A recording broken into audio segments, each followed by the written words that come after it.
les amalgames. Les personnes qui ont été interpellées jusqu'à ce jour ne l'ont pas été du fait qu'elles soient des personnalités de l'opposition. Elles l'ont été en tant que justiciables qui ont commis des délits. Ce n'est pas plus compliqué que cela. Donc il ne faut pas mettre en avant le fait qu'elles soient de l'opposition, mais plutôt le fait que ce soit des justiciables qui ont commis des délits, qui ont enfreint la loi. Nous avons eu l'occasion ici de rappeler que concernant l'utilisation des réseaux sociaux, que tout ce qui n'était pas autorisé hors ligne ne l'était pas en ligne. Nous avons rappelé que lors de la modification de la loi sur la communication audiovisuelle, il a été dit que dans notre pays, lorsque vous avez plus de 25 000 followers, vous n'êtes plus dans une conversation privée. Le ministère de la Communication, que le chef de l'État et le Premier ministre nous ont fait l'honneur de diriger, a organisé depuis bientôt 3 ans une vaste campagne de sensibilisation pour une utilisation responsable des réseaux sociaux, sous le hashtag en ligne tous responsables. Beaucoup d'utilisateurs ont compris le fait que tout ce qui n'est pas autorisé hors ligne ne l'est pas en ligne. Beaucoup d'utilisateurs au cours de cette campagne de sensibilisation ont compris qu'un délit est un délit et que Internet n'est pas un espace de non-droit. Beaucoup de pays, je dirais, hors même du continent africain, ont décidé de réguler les réseaux sociaux.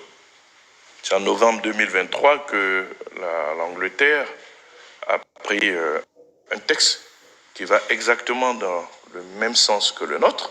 Et je me souviens que le secrétaire d'État aux technologies disait que leur volonté était de faire en sorte que ce qui n'est pas autorisé hors ligne ne le soit pas en ligne. En la matière, nous sommes heureux d'avoir innové et nous sommes aujourd'hui dans la stricte application de la loi.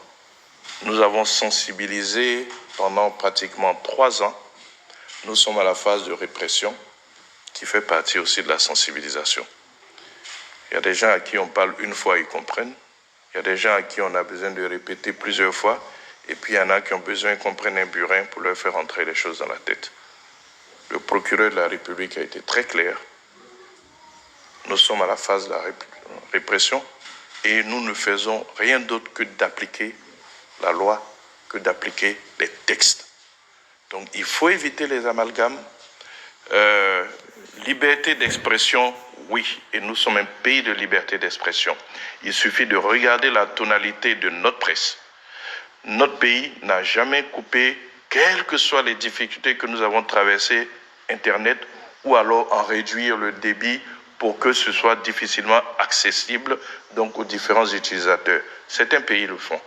Nous ne le faisons pas parce que nous respectons la liberté d'expression et la liberté d'opinion.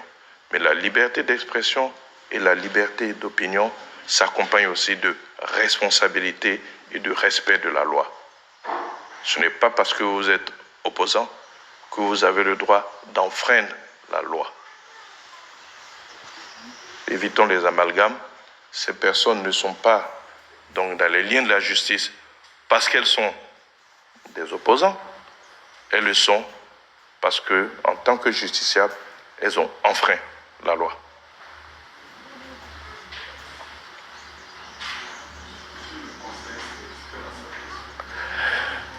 Bien, s'il n'y a pas d'autres questions sur le Conseil, je suis à votre disposition pour les éventuelles questions d'actualité.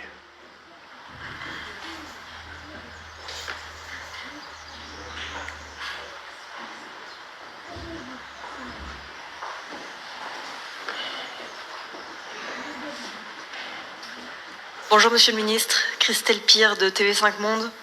Il y a quelques jours, le chef de l'État burkinabé, Ibrahim Traoré, a de nouveau accusé la Côte d'Ivoire d'abriter les ennemis du Burkina Faso.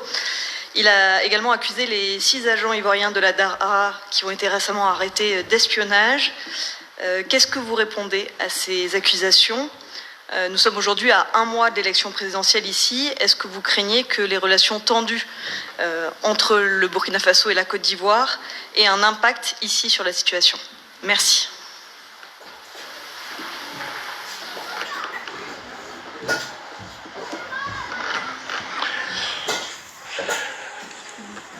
Nous avons beaucoup de respect pour le chef de l'État du Burkina. J'aime bien votre de nouveau accusé, parce que ce n'est pas nouveau. Nous sommes régulièrement accusés par ce chef d'État. Nous attendons jusqu'à ce jour les preuves de ces accusations. Je suis constant chaque fois que cette question m'est posée. Les agents de la DARA, qui est une direction qui s'occupe donc des réfugiés et apatrides, ont été accusés d'espionnage simplement parce qu'ils faisaient leur travail. Vous savez que notre pays accueille plus de 80 000 réfugiés qui ont fui le Burkina en raison des violences qui y existent, notamment donc dans des zones qui sont sous influence des terroristes. Ces personnes, pour pouvoir bénéficier de l'aide de l'État ivoirien, ont besoin d'être identifiées, d'être recensées. C'est juste un travail administratif qui est fait. Et ces agents de la DARA donc, font régulièrement ce travail de recensement parce que le flux est continu. Nous recevons régulièrement donc, de nouveaux réfugiés. Dire de ces fonctionnaires, tous des civils, que ce sont des espions, ça ressemble un peu à des fantasmes qui sont faits de ce métier d'espionnage. Un agent de recensement de la population pourrait en ce moment être un espion. Un agent d'état civil qui pose des questions sur la naissance d'un enfant pourrait être un espion. Une sage-femme qui reçoit une femme dans le cadre de consultations prénatales pourrait être un espion. Je pense qu'il faut sortir des fantasmes.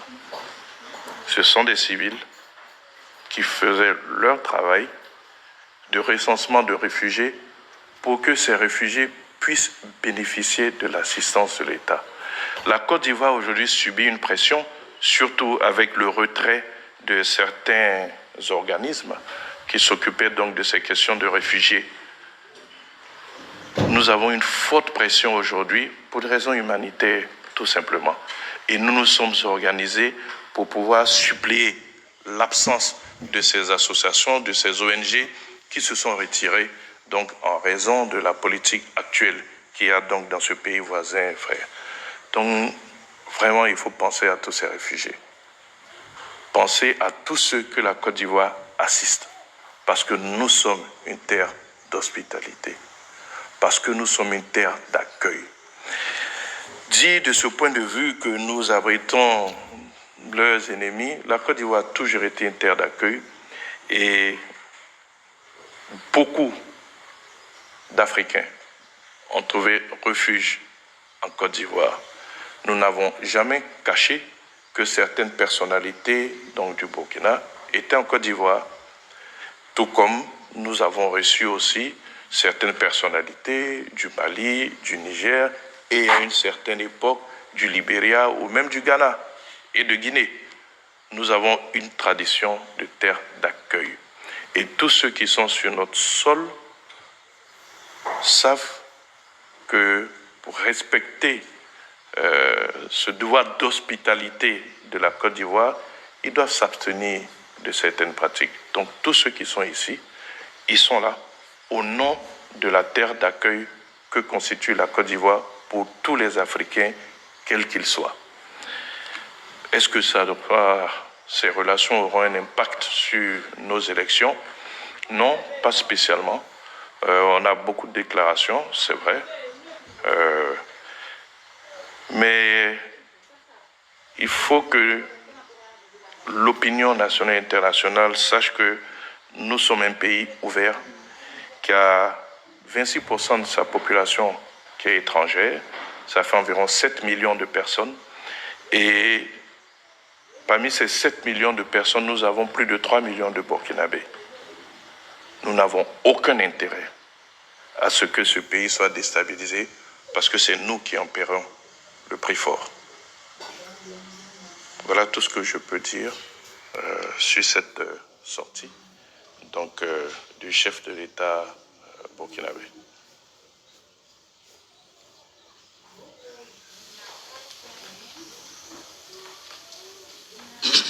Bonjour Monsieur le ministre, Balogun Adama du Baromètre. Alors 44 000, c'est le nombre de soldats qui seront mobilisés pour la sécurisation des élections. La hausse par rapport à la dernière présidentielle est non négligeable, elle est de 9 000 soldats, ce qui laisse les comparaisons et analyses fusées de partout. Alors pouvez-vous nous expliquer les raisons de cet important renforcement sécuritaire? Merci.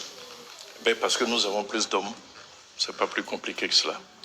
Vous devez savoir qu'en 2011, la Côte d'Ivoire avait un ratio de 1 policier pour plus de 1600 habitants. Aujourd'hui, nous avons un ratio de 1 policier pour moins de 500 habitants. Ça veut dire que nous avons amélioré le ratio policier par habitant. Il en est de même pour la gendarmerie. Nous avons plus d'hommes. Si nous avions autant d'effectifs pour les élections précédentes, eh bien, certainement nous aurions déployé autant d'hommes. Donc c'est lié à l'accroissement de nos forces, ce qui permet un plus grand et un meilleur encadrement donc, de ces élections-là. Je voulais profiter pour faire un petit parallèle. Vous savez, dans les opérations de maintien de l'ordre, très souvent, des dérives arrivent quand les forces de l'ordre sont dépassées. Parce que ces forces de l'ordre restent avant tout des humains. Mais quand vous avez amélioré le ratio, quand vous avez suffisamment de forces de l'ordre, il est très difficile qu'elles soient débordées. Et dans ces conditions, vous n'avez pas de dérive. C'est pour cela que depuis un certain temps, quelles que soient les crises que notre pays traverse, vous n'avez pas de bavure de policiers, vous n'avez pas de dérive des forces de l'ordre dans le maintien de l'ordre qui se fait de façon conventionnelle. Parce que nous avons suffisamment d'hommes et que nos hommes ont été formés. Nous avons aujourd'hui des forces de l'ordre qui sont républicaines, qui sont respectueuses du droit de la vie, qui savent respecter les droits humains. Voilà le travail auquel donc, nous nous sommes attelés. Améliorer le ratio, former les éléments donc, des forces de l'ordre, de sorte que tout va se faire de façon conventionnelle. Donc il ne faut pas imaginer un risque particulier. Ce sont des élections qui seront paisibles, ce sont des élections qui seront bien organisées et nous avons les hommes pour pouvoir le faire puisque nous avons amélioré le ratio policier par habitant.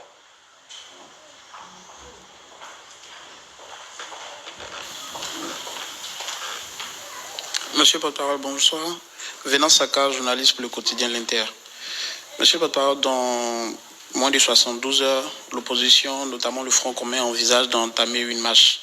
Est-ce que le gouvernement a-t-il été saisi quant à cette marche-là? Et puis, quelles sont les mesures qui ont été prises pour son encadrement? Merci. Le porte-parole que je suis n'est pas au courant donc, de cette marche. J'interrogerai le ministère donc, de l'Intérieur, mais je n'ai pas eu d'informations sur une quelconque marche qui serait organisée par l'opposition.